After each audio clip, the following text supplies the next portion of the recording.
Today on WTF, we are showing you how to make quick pickles 2 ways.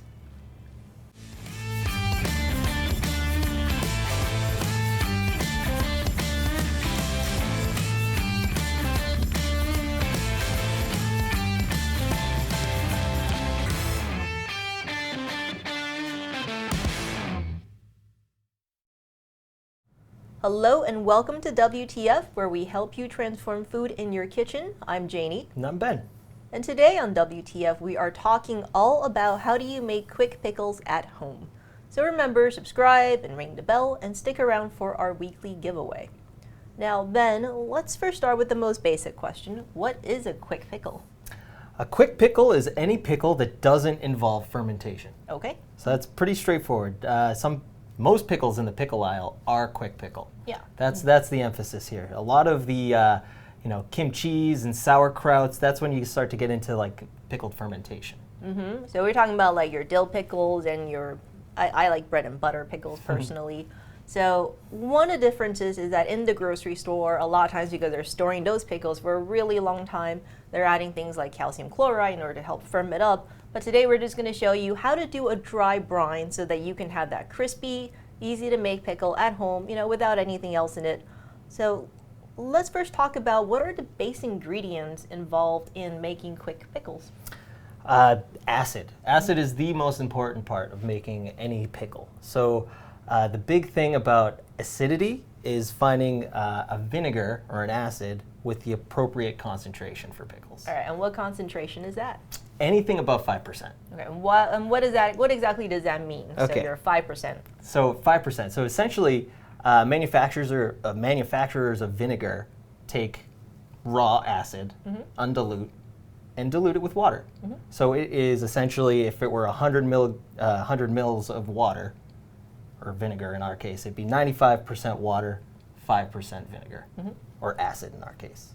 And with our culinary acids, you can achieve the same thing just by diluting. Yeah.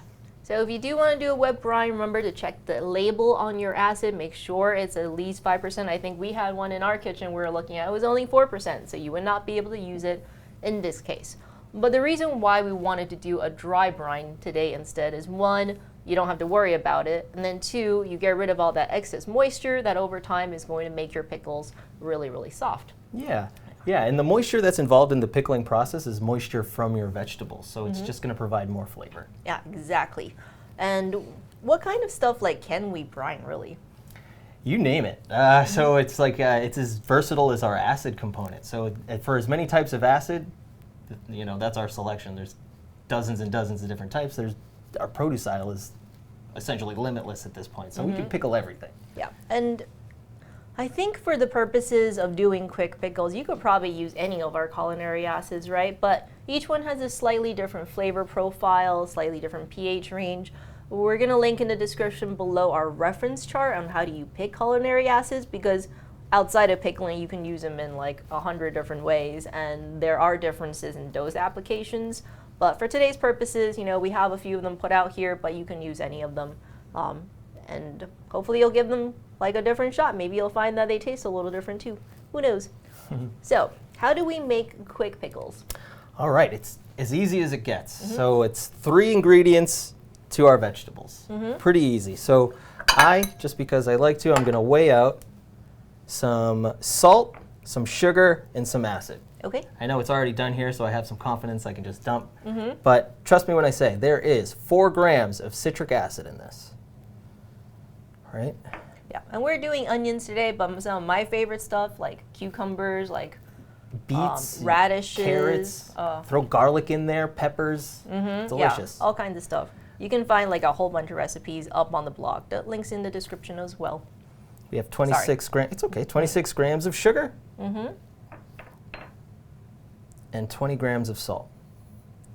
Now in this mixture, we have 8% acid. So this is already above standard for our vinegar application. Okay, so this is essentially our dry rub. We can use this to pickle anything. It's almost like our stock solution. All right. Okay, so we can store this for later. But good for us, we're going to use it right now. Cool. All right, so the first thing we need to know to use this is how much our vegetables actually weigh. So in this case, we're just going to do a pickled red onion. It's very easy, very flavorful, and it goes on anything. And it just kind of adds to the flavor. Yeah. One day we should try pickling something in 100% acid and just see what happens. Hey, I think it would be inedible. All right. So acidic. All right. So I have 148 grams of onion here. So that being said, I need to calculate 5% of this weight, Okay. which is somewhere over 7 grams, Okay. which I have right here. And this is all we need to do. All right. What you pouring on now? This is my salt, sugar, and acid. Oh, okay. So you already pre-mixed it. I Got pre-mixed it, added 7 grams to my 140 of onion. Cool. And I mean, that's as complicated as it gets. Right now, I need to work this into my onions. And this is just going to create contact with moisture. Right. So once this happens, essentially osmosis is taking over. So the water in the vegetables sense a difference in concentration on the outside. So water travels from high concentration to low concentration and essentially wrings out the moisture of the vegetable. Now the good thing is, I'm keeping you. So the good thing about this is we have one extra step we can do to kind of speed us up and increase flavor. Okay. What's that? That's the use of our sous vide machine. Or Cool. rather our sous vide machine, our vacuum sealer. Okay. So we have a vacuum seal bag. I'm just going to take a portion of this. Heck. And we have this like gigantic vacuum sealer here, but you can get one of those food saver vacuum sealers at any store. It doesn't need to be. Oh yeah, they're cheapy at Walmart now. It doesn't need to be like a little giant here. We just had this because we've had it forever. So if you wanted to split these up, I'm going to put this other half into a mason jar, and this half is going to go into the vacuum sealer. If you've ever made shake and bake in your life, this is kind of my preferred method. You can really get in there with your hands. Right. And what is the benefit of using a vacuum sealer versus the mason jar So method? most, speed, of course. So these will be done in an hour after we vacuum seal it.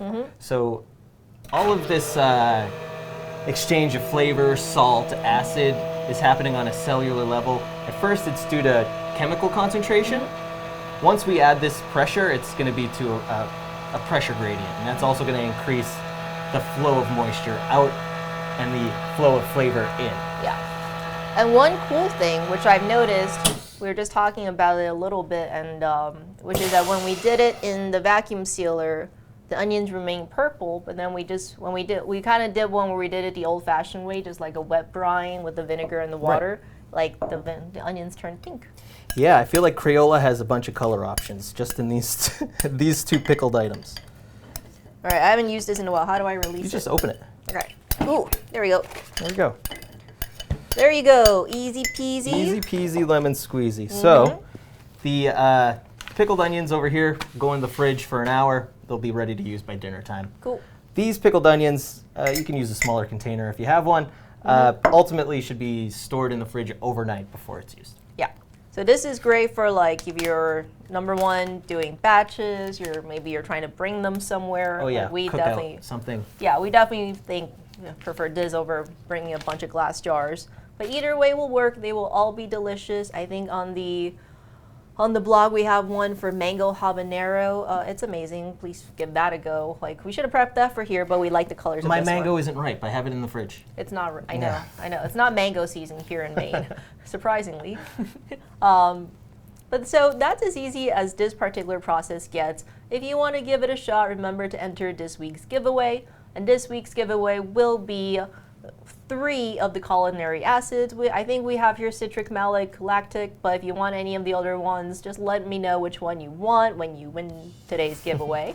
And you can enter to win by leaving in the comments below what you would like to see us cover on WTF, because right now we're already rolling into planning for next year, so we want to make sure we're giving you the content that you're looking for. So let us know what you want us to cover next, and then you'll be part of our conversation during the planning process. So this is a pretty easy demo here. You can put this anywhere, like sandwiches, poke bowls, Tacos. ramens. Yeah, like literally anything. The uses are endless. So enjoy, and until next week, from here in the Modernist Pantry Test Kitchen, I'm Janie. And I'm Ben.